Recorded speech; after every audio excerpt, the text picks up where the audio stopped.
nagdidindot din ah. Ito talagang unang sa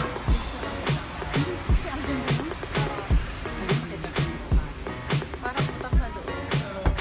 Hello! Good morning!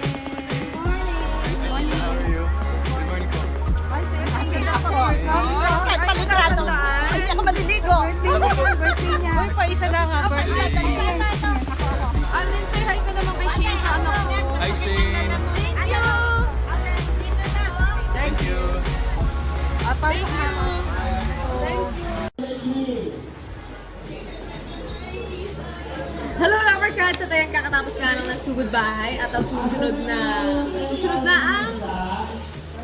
ang Hakot Pamor. At ayan, so ngayon na weekend na naman, Sabado, grabe na mismo mag-barangay. Sa Sabado ngayon na lang ulit ako mag-barangay dahil wala si Ate. Pero ayan, mga Dabber Cats, syempre hindi ko naman makakalimutan mag-Facebook Live. Syempre meron tayong mga Dabber Cats dyan na nangangailangan ng tulong at tayo at nandito ako para subukan silang tulungan sa kanilang mga problema. So ano, JP? Ito na. Wala pa rin email si Mengibina pero gagawa na ako. Ayan, di Mengibina. Gusto ko pong humingi ng payo sa sobrang tagal ko ng problema. Alam ko po, hindi lang ako ang may... Hindi lang ako ang may problema nito. Sobrang hirap na akong gumising. Lagi po akong nalilate sa mga appointments ko. Yung alam ko po, palaging 3. Yung alarm ko po, palaging 3, pero hindi ko po namamalayan na namamatay na pala yung ilaw sa harap ko. Charot. Hindi ko po namamalayan na pinapatay ko. Parang gusto ko po lagi na nagmamadali ako. Ano po ba kailangan kong gawin para mabago ko sa sarili ko ito? Kailangan ko po bawasan yung tulog ko. Kailangan ko bumili ng alarm, mga 5 piraso. Huwag na lang ako matulog. From Christian de los Santos. Christian, ang may papayo ko sa'yo, huwag ka na lang matulog. Para siguradong hindi ka malilate, charot. O kaya bumili ka ng mga 10 alarm ko.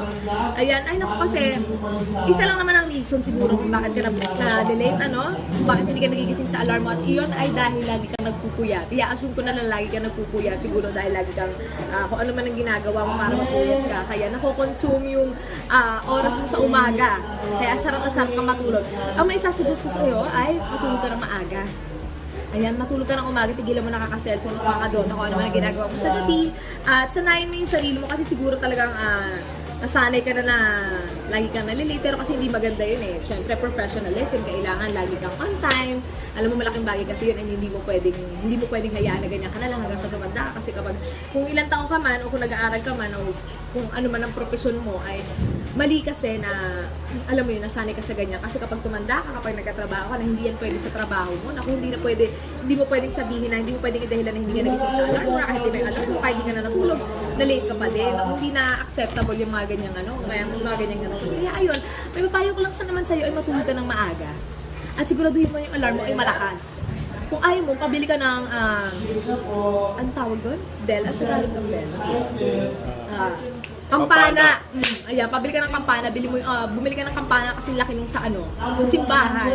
Tapos, mag-utos ka sa mga kasama mo sa bahay na kalampagin nyo, napatulogin nyo kapag kailangan ka nagisingin. O kaya naman, syempre, magpagising ka na lang sa mga kasama mo sa bahay. For sure naman meron ng mga tao mas maaga nagigising sa'yo, and for sure naman na meron kang kasama sa bahay.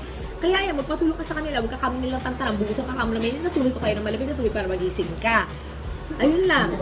Ikaw ba, nag-alarm clock ka o kaya mong gumising? Well, kasi nung una, nag-alarm clock ako.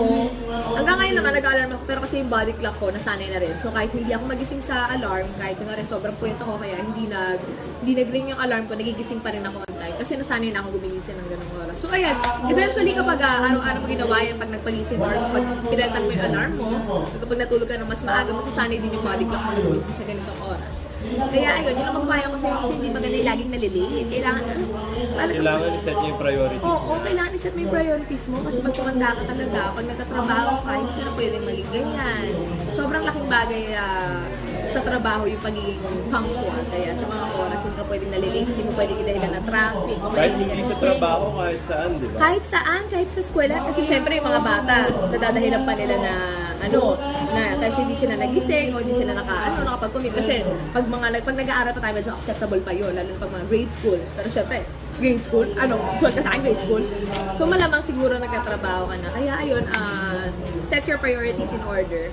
Lalo na, unahin mo yung yung pagising mo sa umaga. Kasi, pag di ka nagising sa umaga on time, naku, maapektuhan yung yung flow ng buong araw mo. Kaya ayun,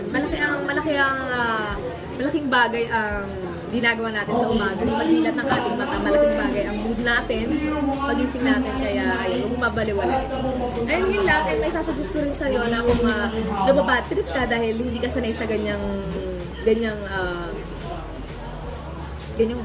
ways, ganyang pagising. May suggest ko lang sa'yo, pagdilat ng mata mo, smile ka agad, ganyan. Think of happy thoughts agad.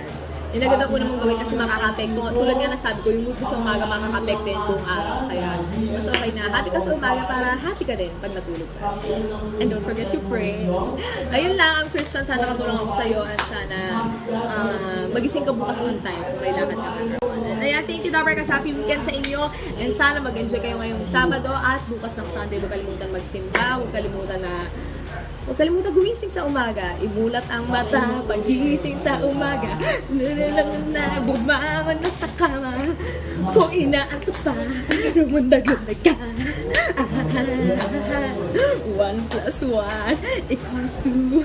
2 plus 2 equals 4. 4 plus 4 equals 8. Doblehin ang 8 tayo'y Ocho na, mag-ocho. Ayan kung mapapong. Ayan, tama. Magandang pampagising yan. Correct, pagising mo sa Magandang umaga, sumayaw ka agad icebreaker. nun. Ayan, para hindi ka bad trip. Parang talagang masaya agad ang simula ng araw mo. Ayan, sinayawan na kita, Ayan, Ikaw lang Christian. nakapagpasayaw kay me. Ayan, i-save mo na lang, i-crop mo na lang yung short clip na yun at i-save mo sa phone mo araw-araw. Sabayan mo ako sumayaw. Okay, 1, 2, 4 plus 1. Okay, haba na 7 minutes na ako. Ayan, maraming salamat Dabarkas sa nanonood. Eat Bulaga at sana have a great weekend kayo lahat. Have a great weekend kayo lahat. Ano yun? Pinagsama mo yung English pa talaga. Ayan, sana masayang weekend nyo and see you all on Monday.